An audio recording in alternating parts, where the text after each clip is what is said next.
This is just a sample of the audiobook. To get the complete audiobook, access the link posted in the first comment. "Bombs triple," called the flight leader. "One's in hot, FAC in sight." As the lead aircraft dove at a 45-degree angle, my Gib said, "Check bombs triple, master arm on." I acknowledged that all switches were set. The lead aircraft pulled off his dive as a line of 3 ugly explosions, red with dark gray and black smoke, billowed up from the edge of the trees. The other flight members moved into positions for their attacks. The FAC radioed corrections. My Gib said something about being slow, sweat ran into my eyes, and there was an uncomfortable, acidy feeling in my stomach. Where was my training? I felt like I was not in control, that things were happening, but I couldn't understand them. I really needed a pause button so I could sort things out. "The gun's active, jink hard 3, the FAC directed the third fighter. Below, I saw some red streaks, a stream like a hose squirting into the sky. Since bullets have a time of flight of several seconds or more, jinking could often cause the rounds to miss. Unless, of course, the gunner had guessed what jinking maneuver the pilot would use and shifted his aim accordingly. "Airspeed!" my Gib shouted into the intercom. "Power!" The plane did seem to be mushing. I pushed the throttles as far forward as they would go, where the engine RPM was 100%. It was a novice mistake. The J-79 engines actually produced more thrust at 96% power.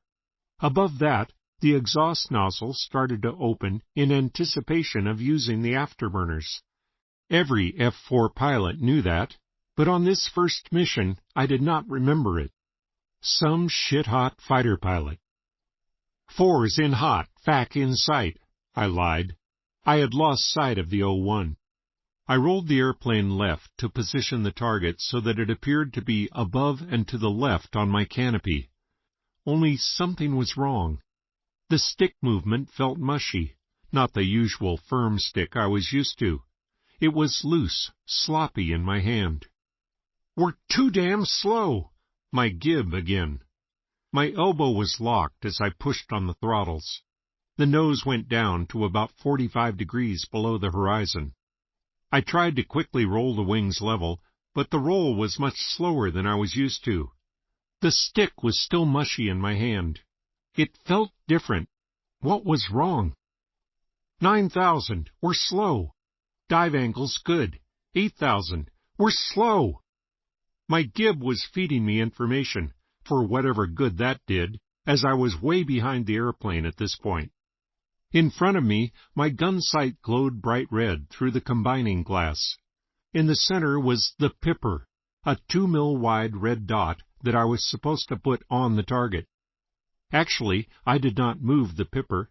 Instead, it appeared to track along the ground as the plane went forward. "We're slow. Ready. Pickle."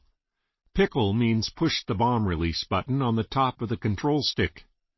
The pipper was short of the trees, but I pushed the button anyway. Thump, thump, thump. 3 very fast bumps, less than 0.2 of a second apart, as the ejector carts fired, and 3 500-pound bombs left the airplane. "Pull!" The voice very loud. I pulled back on the stick and pushed on the left rudder to roll the airplane.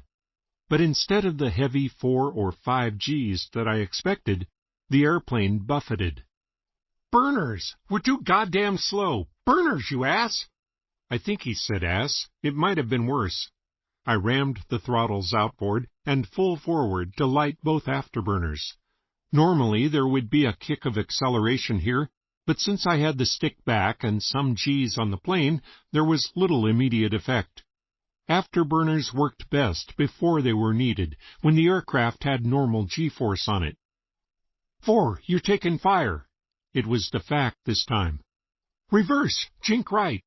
The voice in the back again. They were definitely not suggestions. At this point, several factors came to my rescue. The F-4's afterburners were pushing us hard. My maneuvering was erratic at best, so I was not especially predictable for the gunner. The gunner was probably not well trained. Maybe he was an FNG too.